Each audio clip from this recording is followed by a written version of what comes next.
तो चलिए दोस्तों, आज की वीडियो में हम 30 जून को बनने वाले हरियाणा करंट अफेयर के क्वेश्चंस देख लेते हैं। लेकिन इससे पहले मैं आपको बता दूं कि अगर आप हमारे चैनल पर नए हैं तो प्लीज़ हमारे चैनल को सब्सक्राइब करना बिल्कुल मत भूलिए, तभी आपको आने वाली लेटेस्ट जो वीडियो है वो सबसे पहले मिल सकेंगी। और वीडियो पसंद आए तो लाइक करना बिल्कुल मत भूलिए। तो चलिए चलते हैं आज की वीडियो पर। यहाँ पर पहला प्रश्न है, चीन के नंबर 1 फाइटर प्लेन G20 को मात देने के लिए भारत किस फाइटर प्लेन का उपयोग करेगा? तो ये करेगा रफाल का। अंबाला के 17 गोल्डन एरो स्क्वाड्रंस के commanding officer group captain Harpreet Singh के नेतृत्व में 6 रफाल जुलाई के अंत तक अंबाला एयरबेस पर तैनात किए जाएंगे। इसके बाद अगला प्रश्न है, हरियाणा के किस जिले में पहली बार वर्चुअल मोड में शुरू किया गया है रेजिडेंशियल PGP कोर्स? तो ये शुरू किया गया है IIM रोहतक में।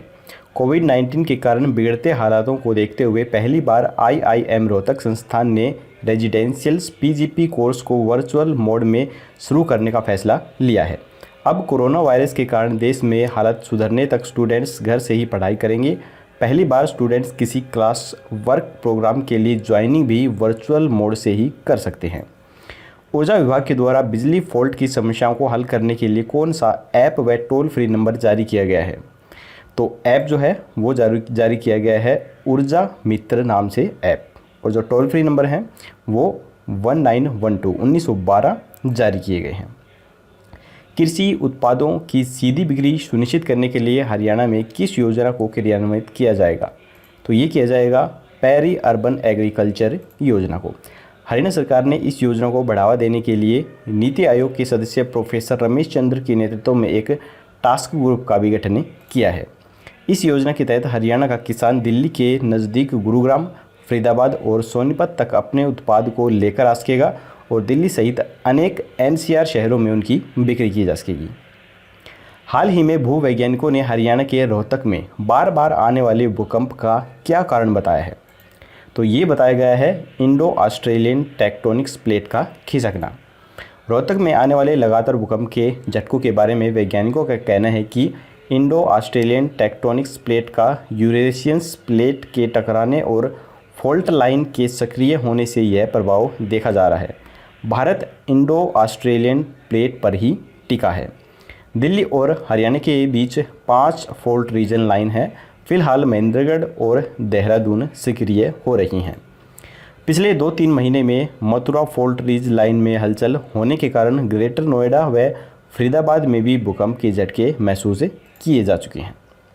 किस विभाग की मंजूरी के बाद हरियाणा के सभी मेडिकल कॉलेजों में प्लाज्मा थेरेपी से इलाज किया जाएगा? तो ये ICMR की मंजूरी के बाद किया जाएगा। फिलहाल हरियाणा के कुछ ही जिलों में प्लाज्मा थेरेपी से इलाज किया जा रहा है।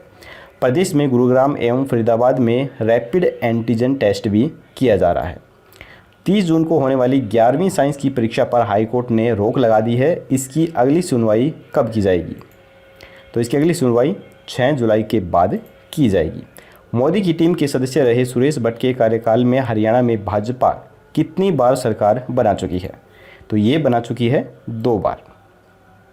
हाल ही में हरियाणा के 11,000 स्वास्थ्य कर्मियों को कितने महीने का एक्सटेंशन दिया गया है? तो ये दिया गया है 3 महीने का एक्सटेंशन।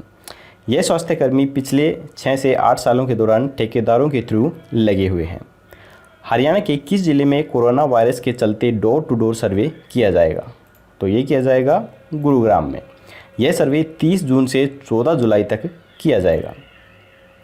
हाल ही में पंजाब एवं हरियाणा हाईकोर्ट ने किस पर लगे कोविड सेस पर रोक लगाने के लिए सरकार को नोटिस जारी किया है? तो ये किया है शराब पर। याचिकाकर्ता कंपनी ने हाईकोर्ट को बताया है कि 2020-21 की एक्साइज पॉलिसी के तहत ठेके अलॉट किए जाते समय इस सेस का कोई जिक्र तक नहीं किया गया था। इसी वजह से इस पर रोक लगाई गई है। गुरुग्राम एवं फरीदाबाद में कब से मॉल खोलने के आदेश जारी किए गए हैं? तो ये किए गए हैं 1 जुलाई से। यहाँ पर कुछ नियम बनाए गए हैं, वो इस प्रकार से हैं। लोगों को सोशल डिस्टेंसिंग का पालन करना होगा। बिना मास्क के माल के अंदर प्रवेश नहीं किया जाएगा। माल के अंदर जाने से पहले थर्मल स्क्रीनिंग की जाएगी। एंट्री और एग्जिट पोल पर आते जाते वक्त हाथों को सैनिटाइज करना अनिवार्य होगा। 65 साल के ऊपर और 10 साल के नीचे बच्चों और गर्भवती महिलाओं को मॉल में आने की अनुमति नहीं दी जाएगी। हरियाणा के किस जिले में 244वीं साइकिल चलाओ पर्यावरण बचाओ रैली का आयोजन किया गया? तो ये किया गया कुरुक्षेत्र में। समिति के जिला महासचिव डॉक्टर अरुण धीमान ने इस रैली की अध्यक्षता करते हुए बताया कि इस साइकिलिंग का मुख्य उद्देश्य साइकिल को प्रोत्साहन देना और अधिक से अधिक पौधारोपण करना है। हरियाणा के किस जिले को सिटी ऑफ पोक्कर के नाम से भी जाना जाता है? तो ये कुरुक्षेत्र ही है जिसे सिटी ऑफ पोक्कर के नाम से भी जाना जाता है।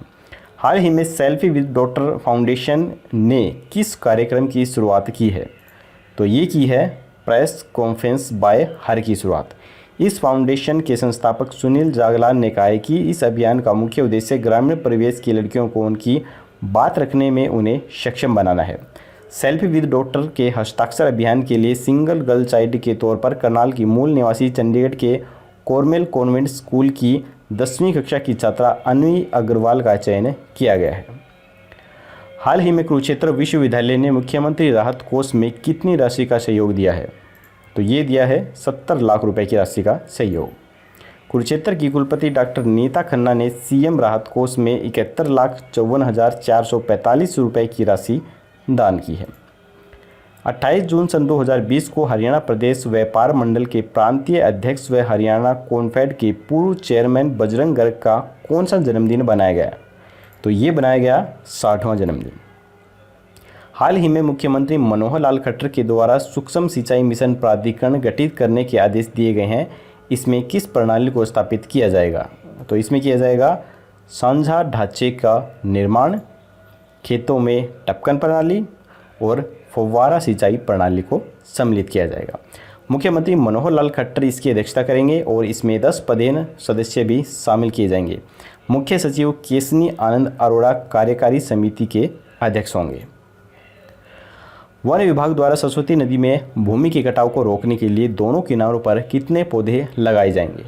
तो ये लगाए जाएंगे 6000 पौधे। सरस्वती नदी की खुदाई का कार्य 5 साल पहले 2015 में शुरू हुआ था। नदी की सफाई का काम मनरेगा के तहत किया जाएगा। मनरेगा के तहत मजदूरों को 6,70,000 बतौर मजदूरी दी जाएगी। यह प्रोजेक्ट मुख्यमंत्री मनोहर लाल के ड्रीम प्रोजेक्टों में से एक प्रोजेक्ट है। इस योजना के तहत आदि बद्री व हिमालय प्रदेश की सीमा पर एक डैम भी बनाया जाएगा। आदि बद्री को सरस्वती नदी का उद्गम स्थल भी माना जाता है। हरियाणा के किस नगर निगम के द्वारा बर्थ, डेथ और मैरिज सर्टिफिकेट की सुविधाओं को घर बैठे देने की सुविधा शुरू की गई है? तो ये शुरू की गई है अम्बाला। यह सर्विस अपनी तरह की पहली ऐसी सर्विस है जिसे पायलट प्रोजेक्ट के तौर पर अम्बाला सिटी से शुरू किया जाएगा। पहले सभी नगर निगमों, फिर नगर परिषदों और आखिर में नगर पालिकाओं में यह सेवा शुरू कर दी जाएगी। निगम के द्वारा एक व्हाट्सएप नंबर जारी किया जाएगा। इस नंबर पर मैसेज के जरिए निगम का कोई भी व्यक्ति पहले चरण में तीनों सेवाओं का फ़ायदा उठा सकेगा। जैसे ही यह सर्टिफिकेट बनकर तैयार हो जाएगी, उपभोक्ता के घर पर इन्हें डिलीवर कर दिया जाएगा। हरियाणा के किस जिले में स्वास्थ्य कर्मियों के सम्मान में कोरोना योद्धा सम्मान समारोह का आयोजन किया गया? तो ये किया गया रेवाड़ी में। सामाजिक संगठन आवाज़ फाउंडेशन हरियाणा की जिला इकाई रेवाड़ी ने CSC नाहर के स्वास्थ्य कर्मियों के सम्मान में कोरोना योद्धा सम्मान समारोह का आयोजन किया। इस सम्मान समारोह के मुख्य अतिथि फाउंडेशन के प्रदेश अध्यक्ष एवं पूर्व राजदूत आज़ाद सिंह तूर रहे थे। हरियाणा में एक महीने पहले फैटेलिटी रेट 1.04 था, जो कि अब बढ़कर 1.63 हो गया है। कोरोना वायरस के मामले में WHO ने यह दर कितने प्रतिशत की बताई है? तो WHO ने यह दर 3% की बताई है। फैटेलिटी रेट क्या होता है वो मैं आपको बता देता हूँ। फैटेलिटी रेट का मतलब होता है किसी बीमारी के कुल पुष्ट मामलों में से मरने वालों का प्रतिशत कितना है। कोरोना वायरस के मामले में WHO ने यह दर 3% बताई है। हालांकि कुछ एक्सपर्ट्स मानते हैं कि कोरोना वायरस में होने वाली मौत की जो फैकल्टी दर है वो सिर्फ 1% से ज़्यादा नहीं है।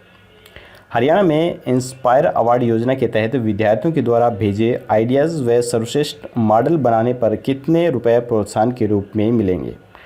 तो ये दिए जाएंगे 10,000 रुपये प्रोत्साहन के रूप में। विद्यार्थी इस योजना में अपने बेहतरीन 3 आइडिया भेज सकता है। इसके लिए छठी कक्षा से 10वीं कक्षा के विद्यार्थियों को मौका दिया गया है।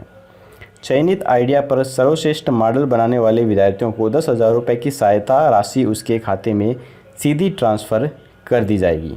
वेबसाइट पर ऑनलाइन आइडिया भेजने की अंतिम तिथि 30 सितंबर है। वेबसाइट का लिंक है inspirewordsdst.gov.in। हरियाणा सरकार द्वारा सभी सरकारी बसों में किराए के साथ किस टैक्स को इसके साथ जोड़ा जाएगा? तो ये जोड़ा जाएगा, अब टोल टैक्स को साथ जोड़ा जाएगा। पहले 52 सवारियों के हिसाब से लगता था टोल टैक्स, लेकिन अब 30 सवारियों के हिसाब से लगेगा टोल टैक्स। हरियाणा सरकार दिल्ली से चंडीगढ़ तक का सफ़र 125 रुपये पहले ही महंगा कर चुकी है। तो अब हम देख लेते हैं दुनिया में कोरोना संक्रमितों का जो आंकड़ा है, केसेस हैं वो कितने हैं। तो दुनिया के अंदर 1,41,04,773 केस हैं, जिसमें भारत का जो स्थान है वो चौथे नंबर पर आ चुका है। ये देखिए यहाँ पर चौथे नंबर पर आ चुका है। चौथे नंबर के हिसाब से भारत में अब 5,68,315 केस हो चुके हैं और पहले नंबर पर यूएसए है। तो अब हम हरियाणा में भी देख लेते हैं। हरियाणा में आज 378 नए मामले कोरोना के सामने आए हैं। इसके साथ ही हरियाणा में कोरोना का कुल संक्रमितों की जो संख्या है वो 14,210 हो गई है। जींद में पकड़ी नकली ड्यू व मरिंडा बनाने की फैक्ट्री। 12वीं पास युवक ने यूट्यूब से आइडिया लेकर बना डाली पूरी फैक्ट्री। इस फैक्ट्री से सोडियम क्लोराइड व टेट्राजाइंस केमिकल की बोतलें भी बरामद हुई हैं। टेट्राजाइन केमिकल स्वास्थ्य के लिए बहुत ज़्यादा खतरनाक होता है। पानीपत शहर की कच्चा कैंप में 1.20 करोड़ रुपए में अल्ट्रा मॉडर्न स्कूल बनाने का काम शुरू कर दिया गया है। शहरी विधायक प्रमोद विज व मेयर अवनीत कौर ने सोमवार को इसकी आधारशिला रखी है। इस स्कूल के तैयार होने के बाद स्पोर्ट्स एक्टिविटी को काफ़ी ज़्यादा बढ़ावा मिलेगा।